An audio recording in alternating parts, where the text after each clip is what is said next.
4, 5. Pemirsa, nanti kita akan menaiki 250 anak tangga. Nah, langsung saja yuk kita masih ke atas lagi. Semangat! ولا يحرص عليها سوى أعمى البصيرة عديم العدل لو كان يعدل كان أفكار ألا يلا بنظرة من العين الرحيمة تداوي كل ما بي من أمراض سقيمة تفكر في فناها. Nah, sekarang saya sudah sampai di lokasi makam Sunan Pandanaran II. Tetapi pemirsa, saya ingin meneruskan perjalanan mencapai puncak Jabal Qat. Dan menurut cerita, Jabal Qat bahasa goibnya yaitu gunung tertinggi yang berdekatan dengan langit. Wow! Untuk mencapai puncak ini, kita harus melewati jalan setapak, menerobos hutan dan kerikil tajam. Wah, agak sakit juga pemirsa, karena kita tidak memakai alas kaki. Capek tapi sangat mengasihkan loh.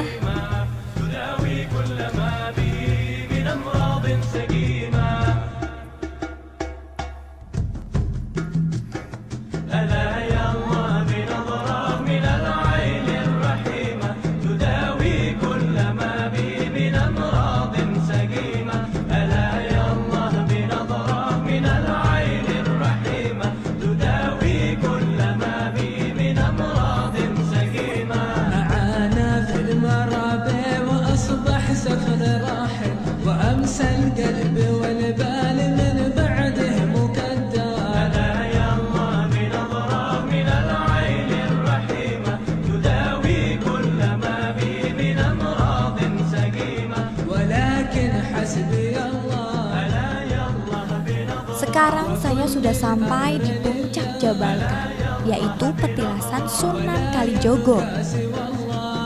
Aneh tapi nyata pemirsa. Kita-kita ini tiba-tiba merasa segala rasa capek dan lelah hilang, dan badan menjadi segar bugar setelah kita di puncak Jabal Qat ini. Pemirsa, sekarang saya sudah sampai di atas puncak Jabal Qat. Nah, disinilah Sunan Pandanaran yang biasa dikenal Sunan Bayat diutus oleh Sunan Kalijaga mensiarkan agama Islam.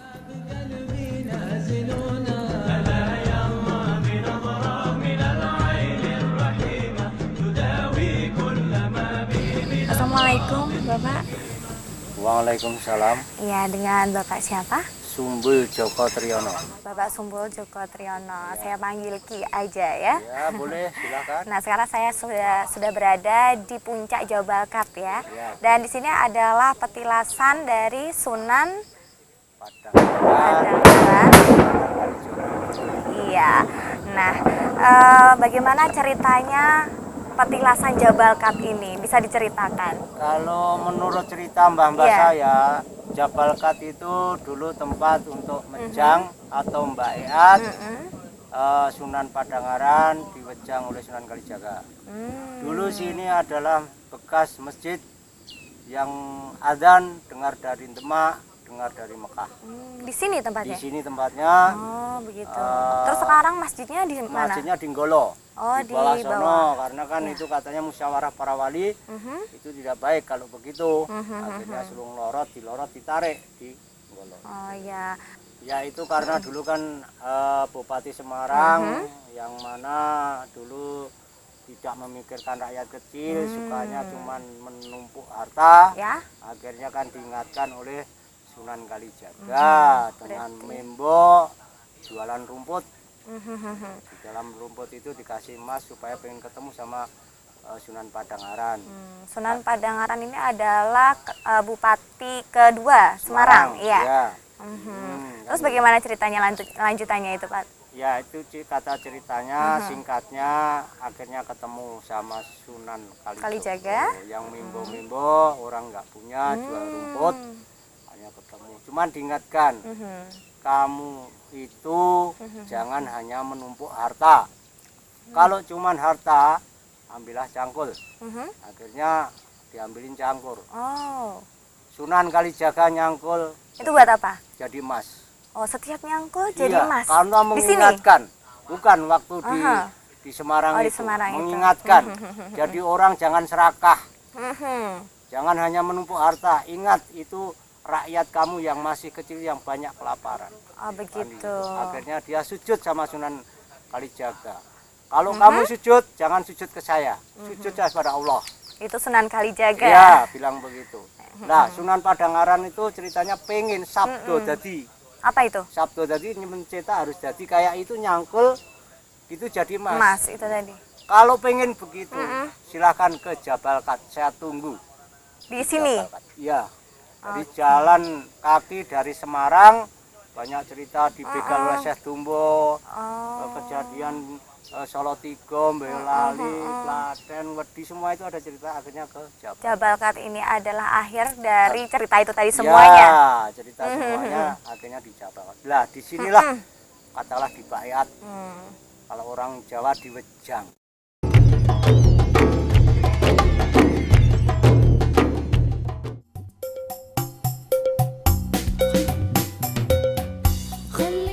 Suasana malam, ya semakin malam semakin banyak peziarah berkunjung ke makam Ki Ageng Pandanaran II atau Sunan Tembayat ini.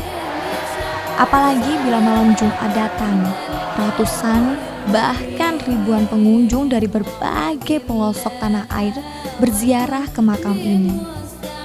Siapa yang mengurus makam Sunan Pandanaran ini dan bagaimana riwayatnya? Nah pemirsa, sekarang saya sudah bersama salah satu pengelola dari makam Syekh atau Sunan Pandanaran ya. Nah dengan Bapak siapa? Bapak Heru. Bapak Heru. Nah Bapak Heri bagaimana pengelolaan dari makam ini? Bisa dijelaskan? Pengelolaan makam sini pada dasarnya adalah untuk situs dari objek itu sendiri di bawah pengawasan dari Dinas Pariwisata dan juga dari Dinas Purbakala Jawa Tengah, Dinas Pariwisata Kabupaten Klaten. Ya. Cuman di dalam sini untuk pengelolaan keseharian ataupun untuk urusan rumah tangga makam itu sendiri dikelola oleh pemerintah Desa Paseban yang dimana itu telah dilimpahkan kepada pengelola yang dalam hal ini disebut Badan Pembina Istana. Kita berkeyakinan bahwa beliau adalah Bro Wijo yang terakhir dari Mojopahit dan runtuhnya Majapahit, beliau pergi meninggalkan Majapahit. Dia adalah gitu ya? menantu dari Bupati Semarang yang berjuluk Pandanaran I ya. Dia menggantikan tahta dari beliau Pandanaran I dan menjadi Bupati di Semarang. Ya jadi bupati dengan sebutan Pandanaran II ya. Tapi dia menantu sebenarnya. Di situ Semarang mulai berkembang pesat dan dia juga menjadi seorang yang rakus, kaya, rakus harta gitu. Konon ceritanya seperti itu ya. Dan di lain pihak di Demak terjadi musyawarah para wali untuk menggantikan Syekh Siti Jenar sebagai wali penutup. Nah, disitulah Kanjeng Sunan Kalijogo dalam musyawarah itu dia bilang bahwa saya ada jago, ya, ada calon untuk pengganti beliau. Mulailah di situ Kanjeng Sunan Kali menjalankan amanah itu. Dia pergi ke Semarang, dia istilahnya membo gitu ya, menjadi seorang pedagang rumput. Dengan kesaktiannya Kanjeng Sunan Kali bilang bahwa saya tidak minta bayaran. Kalau saya mau bayaran dari kamu, saya nyangkul tanah kamu aja di sini jadi emas semua. Ya. Akhirnya di situ merasa ditantang kan ya. Itulah dibuktikan bahwa kalau benar apa yang menjadi kata-kata saya bahwa itu cangkulan saya itu emas, saya cangkulan kamu itu emas, saya akan berburu sama kamu dan saya akhirnya akan memberikan semua apa yang saya punya. kan gitu. Dan dibuktikan itu ternyata benar. Disitulah Kanjeng Sunan Pangeran mulai ya sujud di bawah kaki Kanjeng Sunan Kali bahwa dia mulai tobat.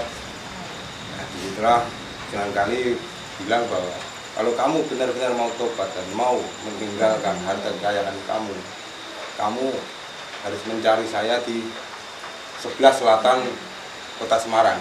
Yaitu tepatnya tepatnya di Gunung Jabalkat. Saya tunggu di situ kan. Dia akhirnya bertemu dengan Kanjeng Sunan Kali di Jabalkat tadi yang sudah sampai puncak Jabalkat tadi.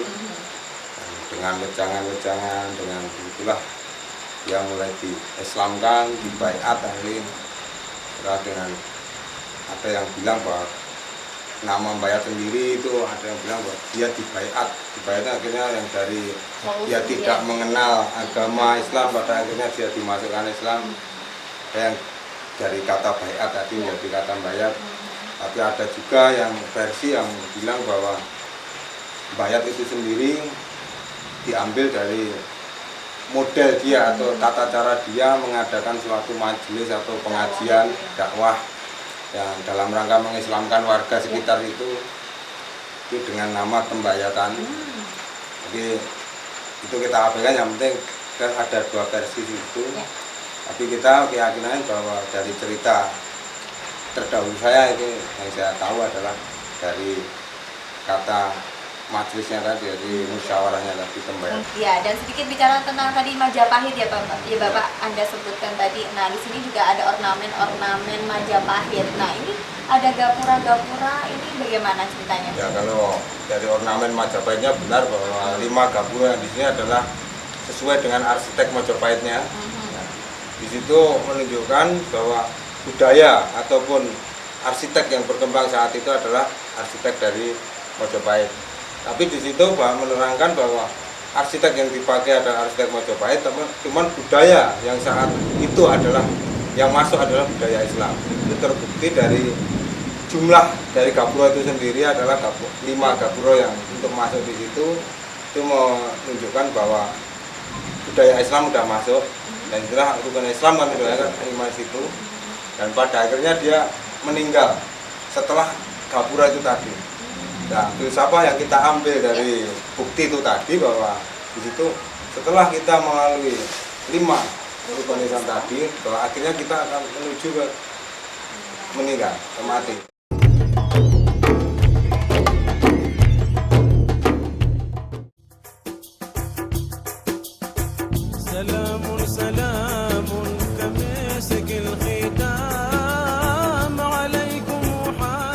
Sekarang saya menuju ke salah satu makam murid Sunan Kalijaga yang lain, yaitu Syekh Domba.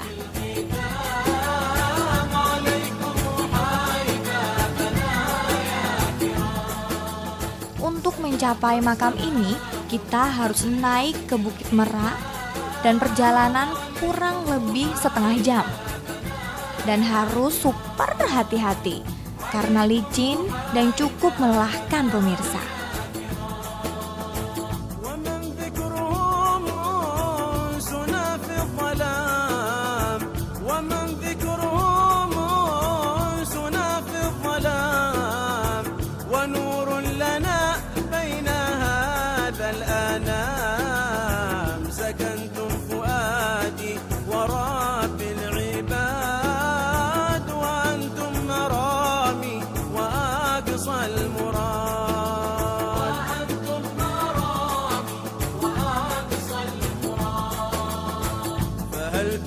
تمدوني بصفو الوداد وهل تمنحوني شريف المقام وهل تمنحوني شريف المقام سلام سلام كمسك الختام عليكم Aduh, pemirsa, sekarang saya sudah sampai di depan makam dari Syekh Domba yang kita kenal bahwa beliau ini manusia yang berkepala domba dan salah satu dari murid Sunan Kalijaga. Dan seperti apa makamnya? Langsung saja ikuti saya.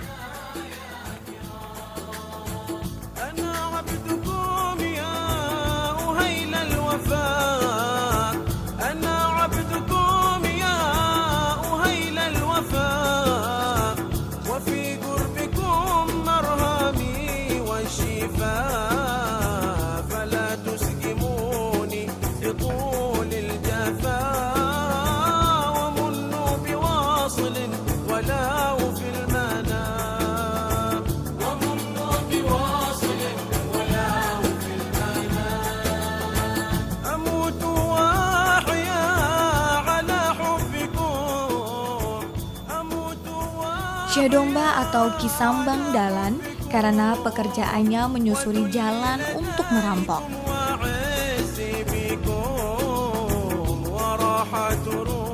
Manusia yang berubah menjadi kepala domba ini terkena kutukan Ki Ageng Pandanaran yang sedang melakukan perjalanan ke Jabal Kat untuk menemui Sunan Kalijaga.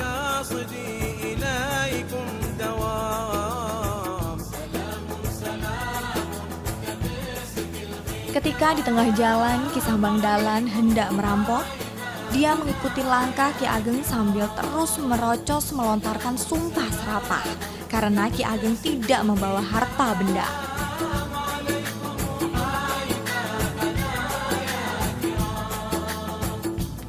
"Kamu ini memang keras kepala seperti domba," hardik Ki Ageng Pandanaran. Saat itu pula kepala Ki Sambang Dalan berubah wujud menjadi domba badan manusia. Untuk menebus kesalahan, Ki Sambang Dalan bertobat dan mengikuti langkah Ki Ageng sampai ke Jabal Kat.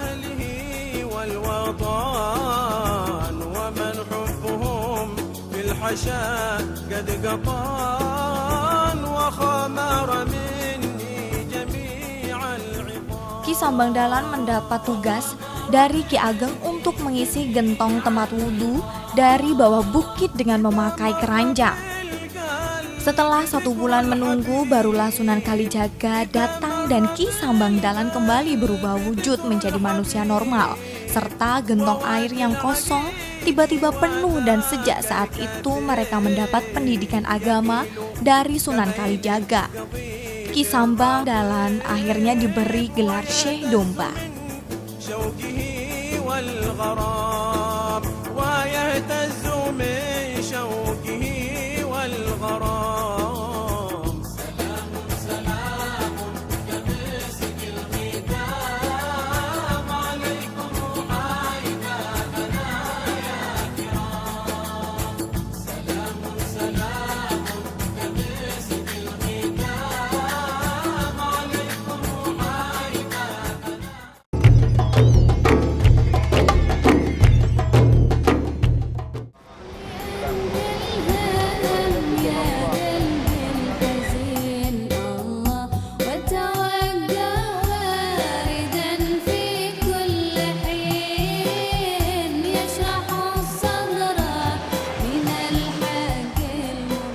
Permisi, boleh lihat-lihat, Bu? Boleh sih, nggak masuk. Terima kasih. Bagi masyarakat sekitar wilayah makam Sunan Bayat, mereka mempunyai kesibukan membuat kerajinan yang dijadikan oleh-oleh bagi para peziarah.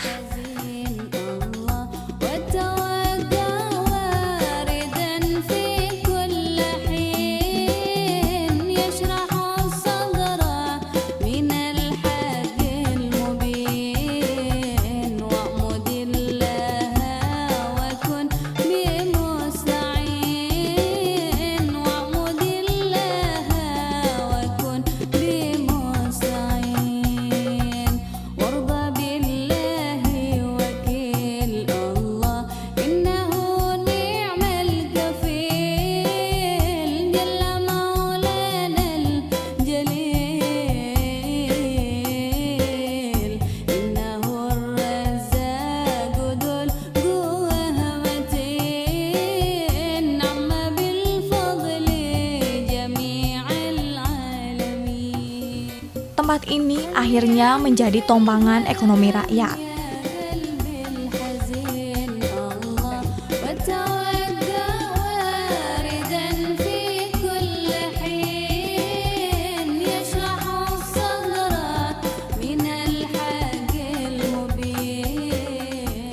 Pemirsa, setelah jalan-jalan di Sunan Bayat, Syekh Domba, dan tadi juga kita udah lihat-lihat pernak-pernik yang ada di sekitar sini. Sepertinya kurang afdol kalau saya pergi dari sini tidak membawa oleh-oleh. Kita pilih satu.